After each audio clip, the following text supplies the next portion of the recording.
Hello, and thank you for joining me again today on the Finding Hope After Loss podcast. Don't forget to subscribe so you don't miss any future episodes. If you like the show, please leave a review or rating on Apple or Spotify. It only takes a moment and really helps the show reach more loss and infertility families. Today's episode will be a little bit different. It's going to focus on both the positive and negative medical experiences of people who have gone through either infertility or loss. I asked people to either write about it or send a clip sharing about either a medical provider that was extremely helpful and supportive or one that was not supportive and could use improvement.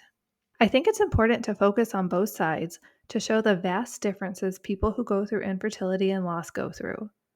I'll be reading the stories people submitted and also playing the clips.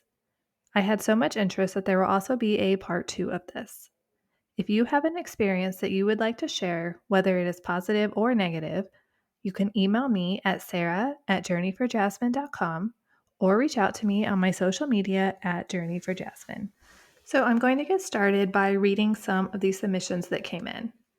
My name is Jada from Lubbock, Texas. This was my first pregnancy. It was uneventful and a good pregnancy until it wasn't. Our 20-week anatomy scan was wonderful. Baby was in the 90th percentile, healthy as can be. We decided at 27 weeks to do a private ultrasound for our family. We were stopped after the ultrasound by the tech, and she told us you need to see your OB and show her these pictures ASAP. She saw something on my placenta that concerned her. We sent our OB the pictures and asked her what it could be. At this point in my pregnancy, I had only seen my OB one time. I only ever saw her nurse. My OB never replied to any messages I sent. Only her nurse would. The nurse messaged me back and told me, "What is the concern exactly?" After I had explained the tech seeing something on my placenta, she calls me and tells me, "Oh, we already knew about that. We saw it on your 20-week scan. It's a lobe we didn't tell you because we didn't want to worry you." We ask all these questions and are told, "Don't worry, it won't harm the baby at all." Fast forward to our 31-week growth scan. Our baby boy went from 90th percentile to the 5th. The MFM came and told us, well, he might not be getting what he needs, and that's why he's small, but he's healthy. Come back next week for a scan. We immediately messaged our OB because the MFM wasn't who we normally saw. We had no idea he was another doctor that was supposed to care for us. We only met him at the appointment. We messaged my OB and asked her all the questions about how to help encourage growth and if I needed to be on bed rest. Her nurse said, "Don't worry, you'll stress yourself out. That's not good for the baby." Then they told us to ask the MFM any questions we had.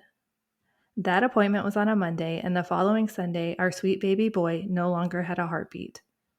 That Tuesday, I gave birth to him, and my placenta and the lobe was sent off. When it comes back, I learned I had a tumor that was taking everything from my baby.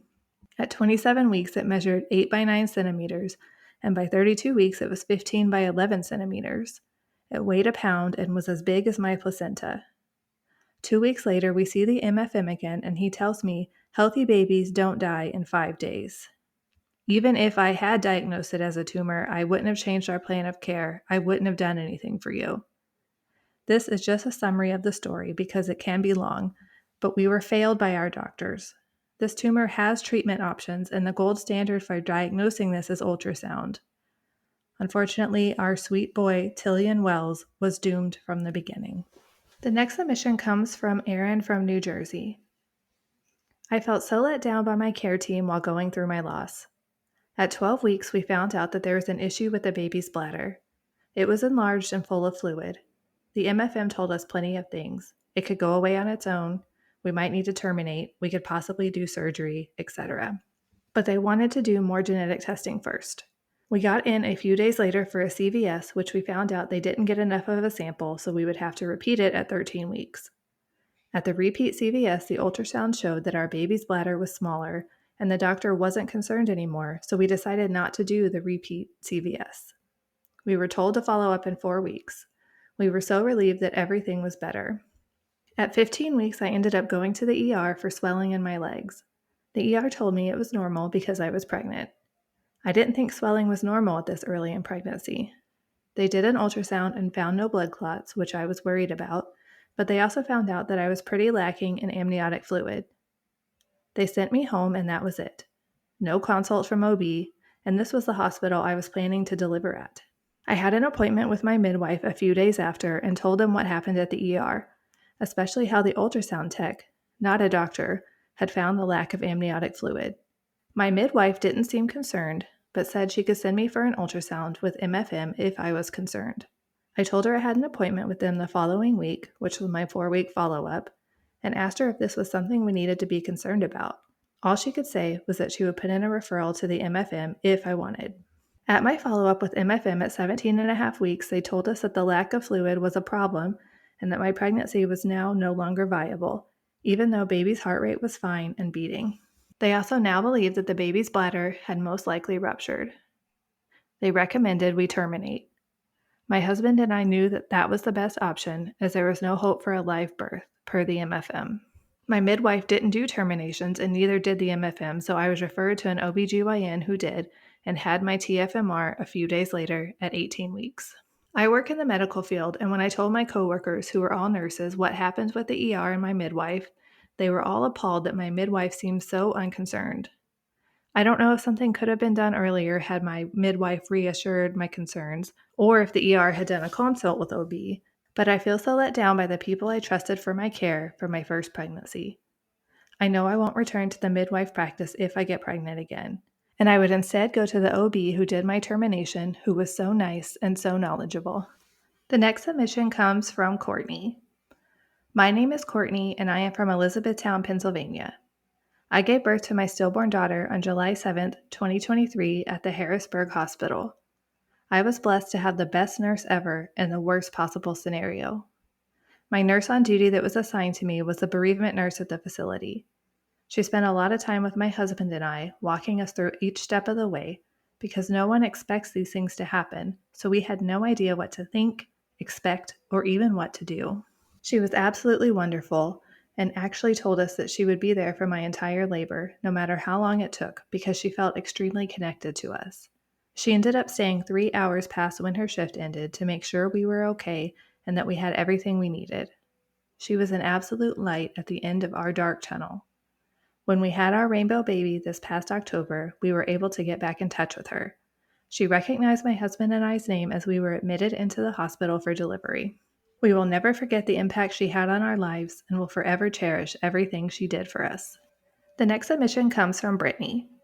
My name is Brittany Weber. I am from Northern Kentucky. I live about 10 miles south of Cincinnati. Every single nurse, midwife, and physician I encountered during my hospital stay were phenomenal. I have nothing but wonderful things to say about each one of them. But I wanted to recognize one of the most amazing nurses I have ever encountered. Her name is Amanda, and she was with me the day I delivered my sweet Charlotte, sleeping at 36 weeks. I had Charlotte on Mother's Day, May 14th, 2023, and I believe this was Amanda's very first Mother's Day. At the time, she had, I think, a 6-month-old daughter at home. Once I had Charlotte, she did have to swap me for another patient, and rightfully so. I couldn't imagine being a new mom and having to deliver and care for a sleeping baby in the exact room you had delivered your own child in 6 months prior. Even though I didn't see her anymore after I delivered, she never left my heart and soul. I thought of her often and wish I would have had an opportunity to thank her for the way she went out of her way to help me during such a dark time. I did end up finding her on Facebook and wrote to her. I hope you don't find it weird that I found you on Facebook, but I've had you on my mind ever since I left the hospital. Your compassion, truthfulness, kindness, and realness are what really got me through the worst day of my life. Working in healthcare where the outcomes are not always positive is hard enough. But add in being a mother on top of that and it doubles. I will never be able to thank you for going above and beyond for me. You have truly found your calling, and I hope you know that. I can only imagine as a mother how it would feel to find out that one of your patients will be having a stillbirth. It's a terrible situation for everyone, and I never once felt that you were uncomfortable. Whatever I needed, you were right there, no questions asked. So I hope you went home that night and snuggled your sweet girl as hard as I snuggled mine when I got home. You, my friend, was truly a gift from God that day, and I will forever cherish you.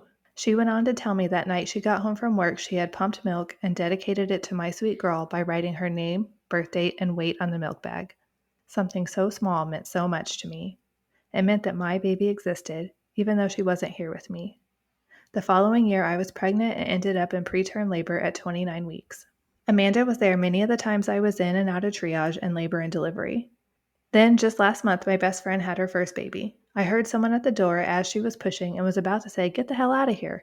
But it was Amanda, and I have never felt so relieved. Amanda is someone I will never forget, and I am so grateful to know her sweet soul. She will never know how much she means to me. The next submission comes from Brenda. My name is Brenda from Southern California. Even though there are many bad experiences from doctors and nurses leading up towards my son's birth, I want to share a good experience. A nurse named Nicole. She showed me compassion, love, and reminded me that my unborn son and myself is still human. When it was her shift, she went out of her way to change my bed and give me toiletries to clean myself up when I was a nuisance towards everyone else. When the complications started to lead towards the birth of my son, she corrected nurses by saying my son's name and convinced me to stay awake for my son's birth. Because of that, my husband and I were able to experience together my baby's birth. She stayed with me every step of the way. When her shift was over, she told me she would love to see my baby. If I were to see her today, I would give her a hug and tell her that my son gave a good fight, and thank you. This next one is from Nicole. Hi, my name is Nicole, Mama to Maggie. I am from Vancouver, Canada. In 2022, after a normal pregnancy and a smooth labor, we arrived to the hospital only to discover our baby no longer had a heartbeat. By this point, I was near the end of labor, and only 30 minutes after arriving to the hospital, I delivered our beautiful Maggie into silence. She had a hidden cord prolapse and has died near the end of our labor. Our world was shattered. We assumed we would bring home our first baby in a car seat, not in an urn to sit on a shelf. The postpartum care we received from our midwives, Jenny and Dawn, have shaped and supported how we grieved and grew to love and honor Maggie. All of our postpartum care for the next 6 weeks we received in our home, never having to go to the clinic and sit in a waiting room with other pregnant patients or new little babies. Our conversation was honest, talking about milk production, homeopathic support for our grief, future family planning, and about the roller coaster of emotions. One of our midwives had also experienced a second trimester stillbirth and was an amazing role model to how to continue to parent and love your lost baby. She shared different moments like getting a Molly bear, creating a photo album, and a baby blanket quilted with our baby's clothes. After a few months, when we were ready, she even invited us to her daughter's gravesite where we talked and introduced us to loving her baby after loss. It was through these actions of role modeling that equipped us in new ways to honor and love our lost baby Maggie. We have continued a friendship with our two midwives, Jenny and Dawn, and there is something so special knowing that they both have met and held our sweet Maggie when so few have in the world. Now I'm going to go ahead and play a few people that submitted clips of their experiences. Hello, my name is Brenda, and I'm currently living in Bloomington, Illinois. I gave birth to my daughter at 17 weeks, and here's a story about the wonderful people that helped me bring her into this world, even though she is not here with me right now. Sorry, just getting a little teary-eyed. So I went into labor at 17 weeks. I can go on and on about all the multiple different issues that I was having throughout my pregnancy, just starting from the beginning. But I was seeing a MFM. So that morning I went to my appointment as usual. Bleeding and cramping were not unusual for me. It was my normal. I already knew what to expect every day when I woke up and anytime I used the restroom.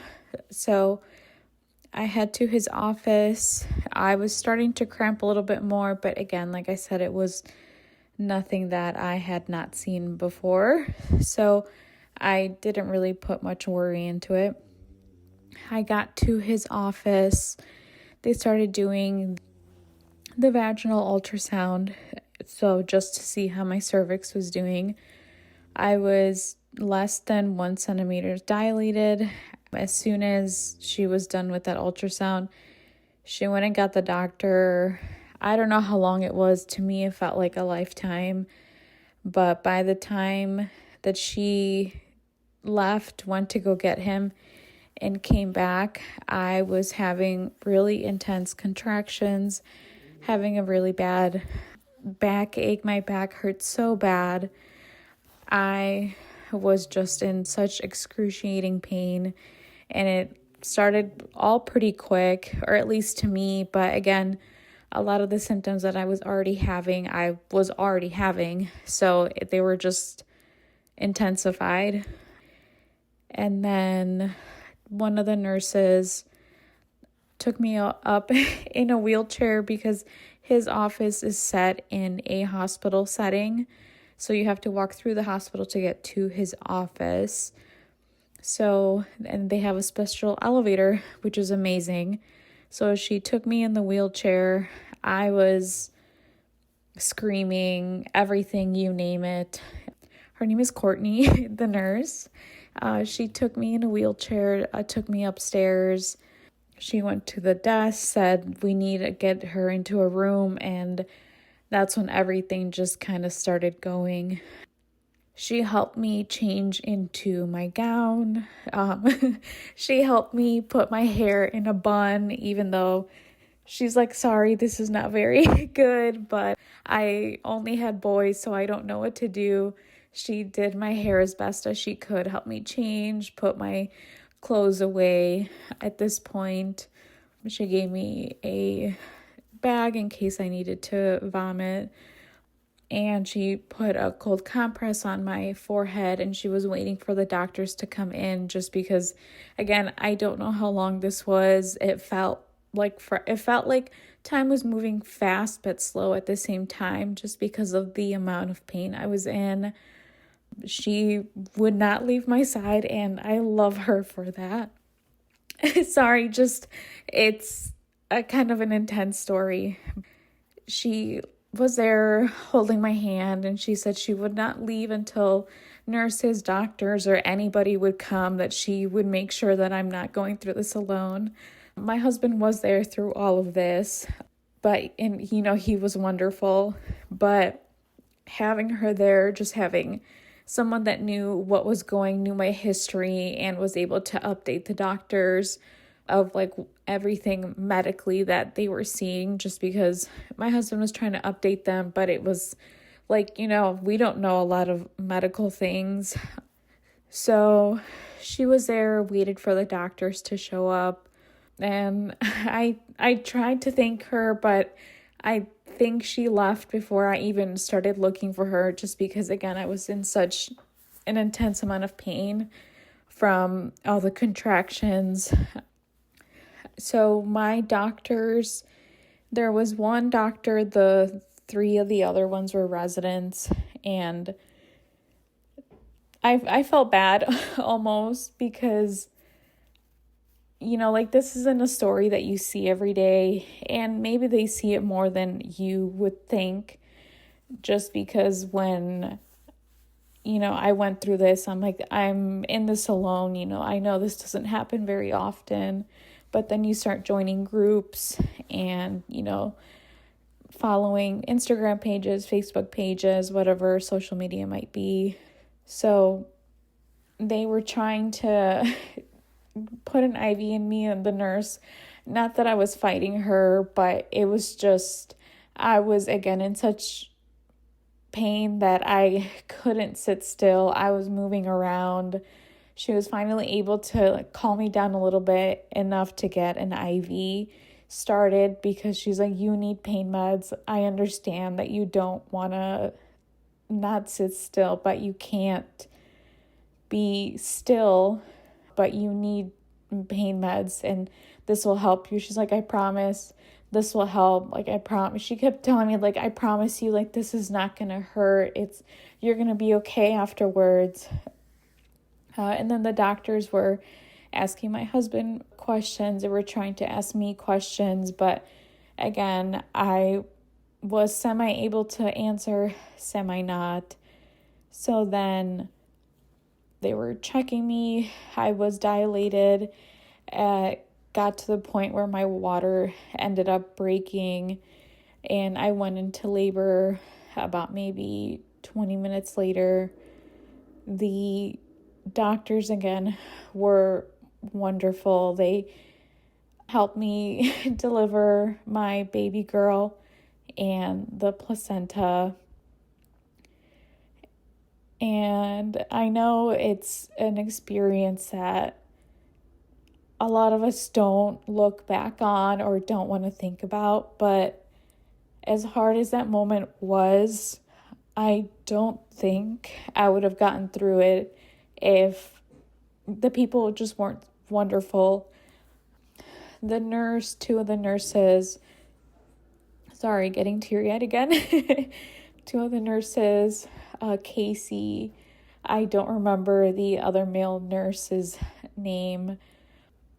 They were wonderful. You go into a state of shock after this, I feel like, or at least that's how it felt for me, because I just couldn't believe that this is where I was at this exact moment and what was happening. So the male nurse was holding her, checked her, asked my husband if he wanted to hold her. At this time, we didn't know she was she.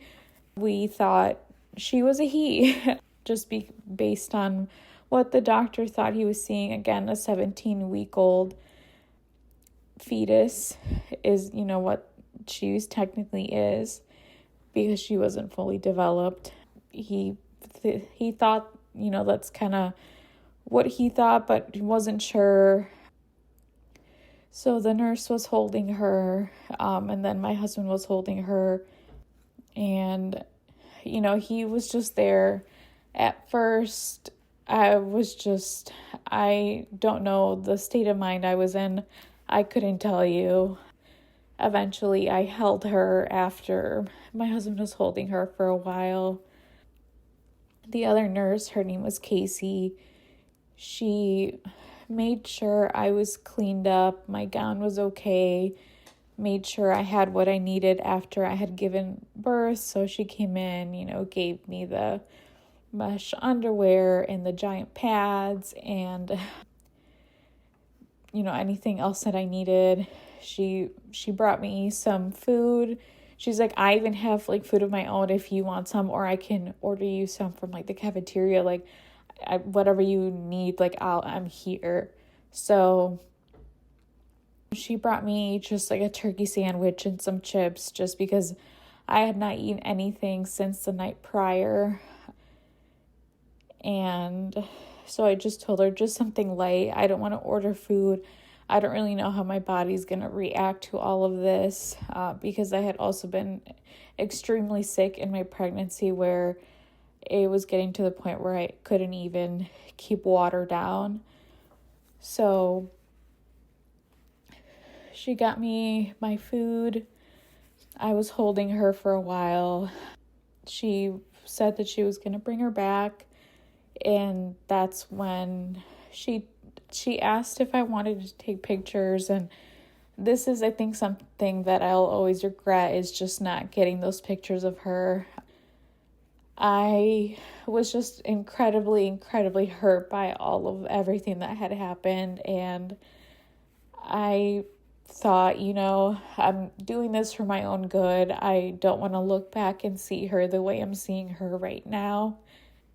I wish I would have at least taken one of her little hands or her little feet, but the nurse did make sure. She made us an ornament. I have four or five, I think 5 different little cardstock pictures. One says love, and the V are her little feet. One is her feet and her hands. The other one is just the date, the time, her feet and her hands, and then the other one is just her feet. So I'm just incredibly thankful that she made that for me, because from what I've seen and heard from moms and, grief groups, is a lot of hospitals don't give you stuff like this. And as much as it hurt leaving my daughter there, I loved having to have something there that she had with her. She put her little feet on those pieces of cardstock. They also gave me a little cradle, and it came with a matching blanket. and I believe a hat. So Nurse Casey was wonderful. And I know I keep saying wonderful, phenomenal, you name it. I wrote a review, not a review, but the hospital that I gave birth at has a Daisy Award, and I wrote her like a little bit of a paragraph and said, as hard and difficult and anything else, you name it, the situation was, I'm really glad that I had her by my side, because you need someone like that. This is something that changes you for the rest of your life. And if you need anybody at any time, it's this time, especially someone that is taking care of you and making sure that you're doing okay, making sure that, nothing has gone wrong from any sort of type of complication. Basically, their life is in your hands. And she was truly the best. And she's someone that I'm never going to forget. And I know I didn't spend too much time with the doctors because, they come in, deliver, and they just kind of leave. They did come back and just ask how I was doing, if I had any questions, if certain things they wanted to do. My maternal fetal doctor also put in some orders through the hospital. He wanted to have certain testing done to me and have like the cord blood sent out, so I get my placenta sent out. He wanted me to also possibly get some answers for this. So it's amazing to have such a great team behind you through the darkest day in my life. And this is something that I will always appreciate, even though the outcome was not something that I would have ever imagined it going like. So that is my story about my delivery at 17 weeks with my daughter, Alex. Thank you for listening. I know I said a lot and I did get a little bit teary-eyed, but it's really, really something that is still hard for me because I gave birth to her on June 5th, 2024. So it's still pretty new, and I feel like it'll always be new, and I will never forget her. And I'm just really glad that she was born in wonderful circumstances, regardless of, the outcome. I know I didn't get to take her home with me, but, I have this beautiful box with her little feet and her little hands. And again, I wish I would have brought her home with me, but there's just still some good in the bad things. And I think that's just something that I have come to realize. And, that's it. Thank you. My name is Stephanie Rose, and my daughter was stillborn on May 22nd, 2023 at 40 weeks and 1 day. Her name is Maylene Priscilla Rose. I went to the hospital because she was not moving, which was very irregular for her. My birthing team consisted of a midwife through the hospital that was overseen by an OBGYN, and when I went into labor and delivery, she was actually on call that day. When she put the monitor on, she immediately saw that my daughter had no heartbeat, and when she told me, she had tears in her eyes. She had to get the OBGYN to confirm that my daughter had passed. And when he came in, he was devastated. And he reached down and said, "I'm so sorry," and hugged me. The staff at the hospital, the labor and delivery nurses, all the OBs for that practice came in to see us and to comfort us. My midwife never left my side. I ended up having to have an emergency C-section, and she held my hand through the entire surgery. I never felt so loved.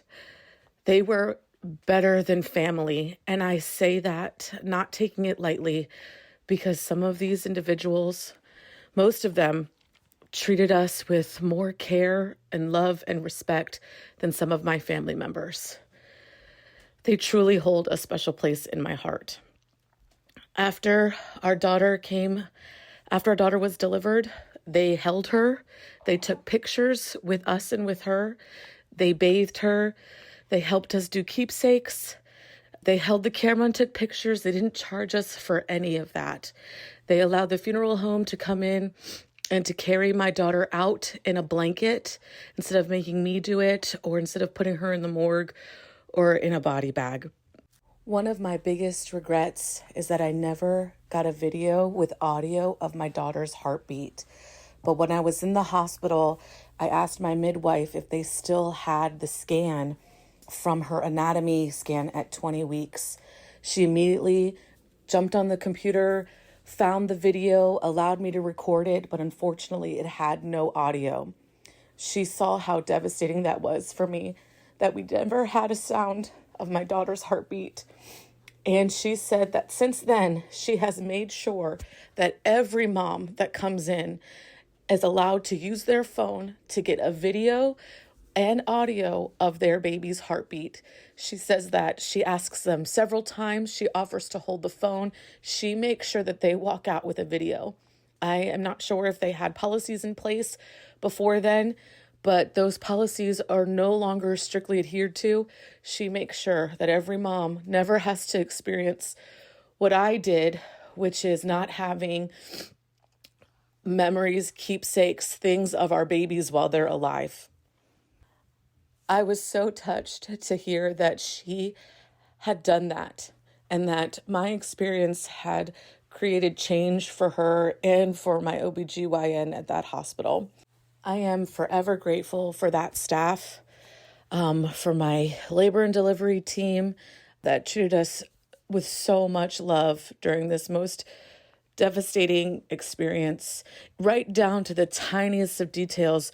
Even when we were discharged, the nurse discharging us changed the language that she used so that she didn't have to say, "And don't carry or hold anything heavier than your baby." She even changed that to 10 pounds so that it was specific for me.